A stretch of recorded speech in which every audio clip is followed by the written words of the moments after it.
Hi, big boss season 7 ഫൈനലായി തീർന്നു. അനുമോള് ജയിച്ചിരിക്കുകയാണ്. അപ്പോൾ അനുമോള് ജയിച്ചതിനെ പറ്റി കുറച്ച് കാര്യങ്ങൾ പറയാനുണ്ട്.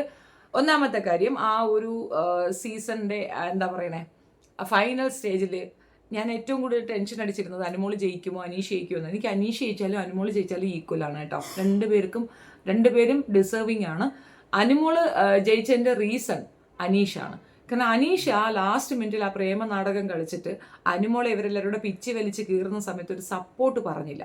ഒരു സപ്പോർട്ട് അനീഷ് പറഞ്ഞിട്ടുണ്ടായിരുന്നെങ്കിൽ, അനുമോൾക്ക് വേണ്ടി അവിടെ ഒരു ഫൈറ്റും കൂടെ ചെയ്തിട്ടുണ്ടായിരുന്നെങ്കിൽ അനീഷ് തന്നെയായിരുന്നു തന്നെ വിന്നർ. ആ ലാസ്റ്റ് മിനിറ്റിൽ അയാളുടെ ആ ഗെയിം അത് ഉണർന്നു. അയാൾ പറഞ്ഞത് ഗെയിമായിരുന്നു എന്നുള്ളത് എല്ലാവർക്കും ബോധ്യപ്പെട്ടു. ഉള്ളിൻ്റെ ഉള്ളിൽ തട്ടിയാണ് അയാൾ ആ പ്രണയം പറഞ്ഞതെങ്കിൽ ഒരു കാരണവശാലും അനുമോളെ അങ്ങനെ പിച്ച് കീറാൻ ഇട്ട് കൊടുക്കൂലായിരുന്നു. നമ്മൾ ഒരാളെ സ്നേഹിച്ചാൽ പൂർണ്ണമായി സ്നേഹിച്ചിട്ട് തന്നെ ആയിരിക്കില്ലേ. ലൈഫ് പാർട്ട്ണർ ആക്കാനാണ് അയാൾ ഇൻവൈറ്റ് ചെയ്തത്. ലൈഫ് പാർട്ട്ണർ ആക്കാൻ ഇൻവൈറ്റ് ചെയ്യണമെങ്കിൽ അത്രയും ഡെത്തിൽ നമ്മൾക്ക് അവരോട് ആഗ്രഹം ഉണ്ടാകണം. അത്രയും ആഗ്രഹമുള്ള ഒരു പെൺകുട്ടി എല്ലാവരും ഇട്ട് വലിച്ചു കീറുമ്പോൾ പുള്ളി നോക്കിക്കൊണ്ടിരുന്നിട്ടുണ്ടെങ്കിൽ ഹീ ഈസ് എ വേസ്റ്റ്. അപ്പോൾ എനിവേ അയാൾ തോറ്റു എന്നുള്ളത് ഇതാണല്ലോ. പിന്നെ സെക്കൻഡ് റണ്ണർ അപ്പ് മാത്രമല്ല, പിന്നെ മൈജി കൊടുത്തിരിക്കുന്നത്, മൈജിയുടെ ഇതനുസരിച്ചിട്ട് അവരുടെ ഒരു പ്രോഗ്രാമിൽ കൂടെ ആളുകളെ എടുക്കുമല്ലോ, ആ പ്രോഗ്രാമിൽ കൂടെയാണ് ഇയാൾ വന്നത്. അതുകൊണ്ട് മൈജിക്ക് കിട്ടിയൊരു അക്സെപ്റ്റൻസ് ആണ്. അവരത്രയും ഒരു വലിയൊരു ഹ്യൂജ് സംഗതി അവർക്ക് പറഞ്ഞത്, നിങ്ങളുടെ ഗൃഹോപകരണങ്ങളെല്ലാം ഞങ്ങൾ തരാം എന്നുള്ളത്. ഇനി നല്ലൊരു എമൗണ്ടിന് അയാൾക്ക് സാധനങ്ങൾ കിട്ടും എന്നുള്ളത് മാത്രമല്ല, അത്യാവശ്യം ഉദ്ഘാടനങ്ങളും ഒക്കെ കിട്ടാൻ ചാൻസ് ഉണ്ട്. എന്തായാലും അയാളെ ലൈഫ് രക്ഷപ്പെട്ടു, സെക്യൂർഡ്. അനുമോളുടെ കേസിലേക്ക് വരാം. ഫൈനലിൽ അനുമോൾക്ക് വിശ്വസിക്കാൻ പറ്റുന്നുണ്ടായിരുന്നില്ല അവൾക്കാണ് കപ്പെന്ന്. ഞങ്ങൾക്കും വിശ്വസിക്കാൻ പറ്റുന്നില്ല, എനിക്ക് ഒട്ടും പറ്റുന്നില്ല. ഞാൻ ഒട്ടും പ്രതീക്ഷയില്ല കേട്ടോ. അനുമോൾ ജയിക്കുമെന്നുള്ള ഒരു പ്രതീക്ഷ എനിക്കുണ്ടായിരുന്നില്ല. അനീഷ് എന്ന് തന്നെയാണ് ഞാൻ വിചാരിച്ചത്. അനീഷോ അല്ലെങ്കിൽ ഷാനവാസോ എന്നുള്ളതാണ്. പക്ഷെ ആ ഫൈനൽ സ്റ്റേജിൽ ഷാനവാസ് ഒരു കുത്തിയത് കണ്ട് അനീഷ് ജയിച്ചാൽ മതി, അത് അനുമോൾ ജയിച്ചാൽ പറ്റൂലേ? എനിക്കത് മനസ്സിലാകുന്നില്ല. അയാൾ ഒരു മെയിൽ ഷോവോനിസ്റ്റ് ആണ് എന്നുള്ളതിൻ്റെ തെളിവാണ് അയാൾ. രണ്ടുപേരിൽ ആരായാലും സന്തോഷം എന്നൊരു വാക്കാണ് അയാൾ പറഞ്ഞിരുന്നെങ്കിൽ മാന്യനെന്ന് ഞാൻ പറഞ്ഞേനെ. നിനക്ക് ആര് ജയിക്കണമെന്ന് വെച്ചപ്പോൾ എനിക്ക് അനീഷ് ജയിച്ചാൽ മതിയെന്ന്. സൗഹൃദത്തിൻ്റെ പുറത്തൊന്നുമല്ല. എന്താ, ഒരു പെൺകുട്ടിയല്ലേ, നിന്റെ വീട്ടിൽ പെണ്ണുങ്ങളില്ലേ, അവർക്ക് നല്ലത് വരണമെന്ന് എനിക്ക് ചിന്തയില്ലേ? അതെന്താ സ്ത്രീകളോട് ഇത്ര ഒരു പരിഗണനക്കുറവ്? എന്തായാലും ഷാനവാസിൻ്റെ ആ സ്റ്റേറ്റ്മെൻറ്റാണ് ഒരു പങ്ക് കൂടെ അനുമോളോട് നമുക്ക് ഇഷ്ടം കൂടുതൽ തോന്നുന്നത്. ഇനി അനുമോളുടെ വിഷയത്തിൽ അനുമോൾ ഒരു ഇൻ്റർവ്യൂ കൊടുത്തിട്ടുണ്ട്, ലൈൻ കട്ട് എന്ന് പറഞ്ഞിട്ട്. ഞാൻ ആ ഇൻ്റർവ്യൂ മുഴുവൻ ഇരുന്ന് കണ്ടതാണ്, സമയം വൈകിയത് കുറേ കാണാനുണ്ടായിരുന്നല്ലോ. അപ്പോൾ ലൈൻ കട്ടിൽ അവൾ പറയുന്ന കാര്യങ്ങളൊക്കെ നമ്മൾ കണ്ടത്, നമ്മൾ അനുഭവിച്ചതൊക്കെ തന്നെ. ഒരു കടുകിട അവൾ മാറുന്നില്ല. എനിക്ക് അവളിൽ ഏറ്റവും ഇഷ്ടപ്പെട്ട ഒരു കാര്യം ഉള്ളതുപോലെ പറയും. അവൾക്ക് PR ഉണ്ടായിരുന്നു, അയാൾക്ക് 1,00,000 രൂപയാണ് അവൾ ഓഫർ ചെയ്തത്. 15 lakh വിനു ചോദിച്ചിട്ടുണ്ടായിരുന്നു. വിനുവിന് അത്രയും പൈസ കൊടുക്കൂല, അതൊക്കെ തന്നെയാണ് പറയുന്നത്. പക്ഷെ അതിൻ്റെ കൂടെ ഒരു കാര്യം പറയുന്നുണ്ട്, അനീഷിൻ്റെ കാര്യം. 100 ദിവസം കൂടെ താമസിച്ച ഒരു വ്യക്തിയെ ലൈഫിലേക്ക് സ്വീകരിക്കണം എന്നാണ് ആ ഒരു ആങ്കർ പറയുന്നത്. എന്തടിസ്ഥാനത്തിലാണത് പറയണമെന്ന് മനസ്സിലാവുന്നില്ല. നല്ലൊരാളെ ചൂസ് ചെയ്ത് അവർ വിവാഹം കഴിക്കട്ടെ, അത് സക്സസ് ആവുമോ ഇല്ലെന്നൊക്കെ അവരുടെ ഇത്. പക്ഷേ ഓരോ പെൺകുട്ടികളും ചിന്തിക്കേണ്ട ഒരു കാര്യം അതാണ്. ഇന്നലെ കണ്ടവനെ പ്രണയിക്കുന്നതും അവൻ്റെ ഒപ്പം എന്ത് വിശ്വസിച്ചാണ് വീട്ടുകാരെ തള്ളിപ്പറഞ്ഞുകൊണ്ട് ഇറങ്ങി ഓടുന്നതെന്നൊക്കെ മനസ്സിലാകാറില്ല. എന്തടിസ്ഥാനത്തിൽ? നമ്മളെ കൂടെ ലൈഫ് ലോങ് വരേണ്ട ഒരു പാർട്ട്ണറാണ്. പെട്ടെന്നൊരു ദിവസമുള്ള അയാളുടെ കെയറിങ്, അയാൾ 2 ചോക്ലേറ്റ് വാങ്ങി തന്നു, 2 ഡ്രസ്സ് എടുത്ത് തന്നു എന്നുള്ളത് കൊണ്ട് അയാൾക്ക് നമ്മുടെ ലൈഫ് വെച്ച് നീട്ടുന്നത് തെറ്റായ ഒരു ഇതാണ്. അങ്ങനെ പറയാനാണെങ്കിൽ അനുമോളുടെ ലൈഫ് വെച്ചിട്ട് അനുമോൾ അറിഞ്ഞോ അറിയാതെയോ പെൺകുട്ടികൾക്ക് കൊടുത്തിരിക്കുന്ന മെസ്സേജ് ഭയങ്കരമാണ്. അത് മസ്താനി കറക്റ്റ് പറയുന്നുണ്ട്. മൗനം, അതായത് നിശബ്ദത കൊണ്ട് നമുക്ക് ഒരാളെ തോൽപ്പിക്കാൻ പറ്റും. Silence is also a very big weapon. അത് ഉപയോഗിക്കേണ്ട രീതിയിൽ ഉപയോഗിക്കണം. മൗനം ചില സമയത്ത് ഭയങ്കര സ്ട്രോങ് ആണെന്ന് തെളിയിച്ചു എന്ന് പറഞ്ഞു. അത് നല്ലൊരു വെപ്പണാണെന്ന് നമുക്കൊക്കെ പഠിപ്പിച്ചു തന്നത് അനുമോളാണ്. മിണ്ടാതിരിക്കുക, എന്തോ പറഞ്ഞുകൊണ്ട് പോട്ടെ എന്നുള്ളത്. അതൊരു സ്ട്രോങ് വെപ്പൺ തന്നെയാണ്. മസ്താനി ആൻഡ് ലക്ഷ്മി അവർ ബോട്ടം ലൈൻ ഓഫ് ഹാർട്ടിൽ നിന്ന് അനുമോൾ ജയിക്കണമെന്ന് ആഗ്രഹിച്ചിരുന്നു, സിൻസിയറായിട്ട് പ്രാർത്ഥിച്ചിരുന്നു. ആർക്കും വേണ്ടിയിട്ടോ ക്യാമറയ്ക്ക് വേണ്ടിയിട്ടോ അല്ല കുട്ടികൾ അവിടെ അത് ചെയ്തിട്ടുള്ളത്. അത് കാണാതെ പോകരുത്. അവർ ചേർത്ത് പിടിക്കേണ്ടത്, പ്രത്യേകിച്ച് അനുമോൾ ചേർത്ത് പിടിക്കേണ്ടത്, വൈബൊന്നും നോക്കൂലായിരിക്കാം, പക്ഷെ ചേർത്ത് പിടിക്കേണ്ടത് ലക്ഷ്മിയെയും മസ്താനിയെയും തന്നെയാണ്. വളരെ ജനറലായി വളരെ നോർമലായി നിൽക്കുന്ന 2 വ്യക്തികളാണ് അവർ രണ്ടുപേരും. തുറന്നു പറയുന്നു എന്നുള്ളതാണ്. മസ്താനി രണ്ടാമത് റീഎൻട്രി കഴിഞ്ഞ് പുറത്തേക്ക് വന്നപ്പോൾ അവളുടെ ആദ്യത്തെ നെഗറ്റീവ് മാറിയിരിക്കുന്നു. ഞാൻ അന്നും അവൾ പുറത്തു പോകുമ്പോഴും ഞാൻ അവൾക്ക് സപ്പോർട്ട് തന്നെയാണ് പറയുന്നത്. കാരണം മസ്താനി റോങ് ആണെന്ന് എനിക്ക് ഫീൽ ചെയ്തിട്ടില്ല. എല്ലാവരും പറയുന്ന കണക്കുള്ള ഒരു പ്രോബ്ലം ഒന്നും എനിക്ക് മസ്താനി ഫീൽ ചെയ്തിട്ടുണ്ടായിരുന്നില്ല. ഇനി നമുക്ക് ലക്ഷ്മിയിലേക്ക് വരാം. ലക്ഷ്മി പറഞ്ഞ സ്റ്റേറ്റ്മെൻറ്റ് ഉറച്ചു നിൽക്കുമ്പോൾ ലക്ഷ്മിയോട് ഏറ്റവും കൂടുതൽ തർക്കിച്ചുകൊണ്ട് പിന്നെ ആദില നൂറയ്ക്ക് വേണ്ടി സംസാരിച്ച ആദില നൂറ അനുമോൾക്ക് വേണ്ടിയിട്ട് എന്താണ് ചെയ്തതെന്ന് അനുമോൾ ശരിക്കും പുറത്തു വന്ന് മനസ്സിലാക്കിയ ശേഷം വേണം സംസാരിക്കാൻ. എടുത്തോ പിടിച്ചോ പറയരുത്. ആരെയും വെറുക്കാനല്ല പറയുന്നത്, പക്ഷെ നീക്കി നിർത്തേണ്ടവരെ നീക്കി നിർത്തണം. അവർക്ക് നിങ്ങളുടെ വൈബില്ല.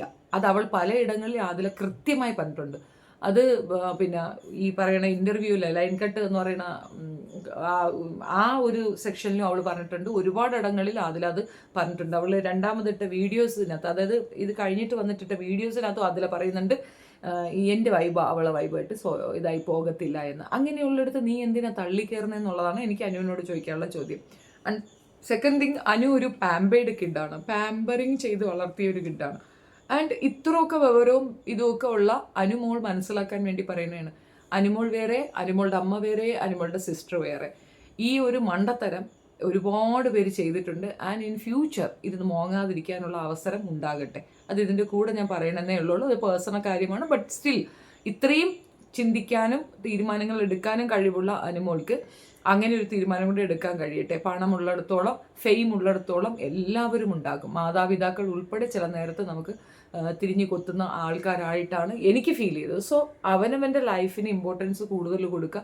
മറ്റുള്ളവരുടെ ലൈഫെല്ലാം സെക്യൂർ ആക്കിയിട്ട് നമുക്കെന്താ അലക്കൊഴിഞ്ഞിട്ട് കല്യാണം കഴിക്കാം എന്ന് പറഞ്ഞാൽ ഒരു നാൾ നമ്മൾ അലക്കൊഴിയത്തില്ല എന്നുള്ളത് മനസ്സിലാക്കേണ്ടത് ഒരു കാര്യം. അതൊക്കെ അവരുടെ പേഴ്സണൽ കാര്യം, അത് അവർ കാര്യമായിട്ട് പോകട്ടെ.